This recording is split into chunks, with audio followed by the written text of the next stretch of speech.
شكر خاص لأخونا عبد الرحمن الغريب من أهل الكويت ومن دولة الكويت، لأخونا العزيز الغالي عبد الرحمن الغريب، جزاه الله خير ويعطيه العافية على المجهود الطيب وعلى هالصور الحلوة الجميلة واللمسات الطيبة اللي فعلا يعني تفرح القلب وتعطي انطباع طيب ما شاء الله. حتى على الصور لما ترسل الصورة حق الناس اللي موجودين يعطيك يعني شيء جميل. اختيار الألوان، اختيار اللمسات الحلوة، الخط اللي موجود. والله يا أخوي عبد الرحمن أشكرك شكر من القلب إلى القلب، من أهل الكويت ومن دولة الكويت إلى أخواننا وأهلنا وجماعتنا وأصدقائنا الخاصين في مملكة البحرين.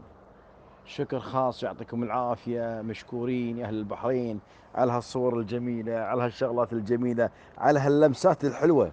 والله العظيم فنان فنان فنان بمعنى الكلمة، فنان أبصم لك مو بالعشرة، بالعشرين وبالثلاثين وبالأربعين وبالمليون.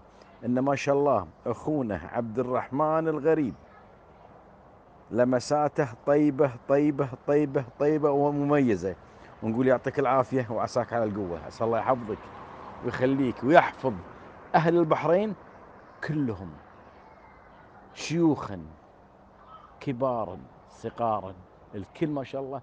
عسى الله يحفظك.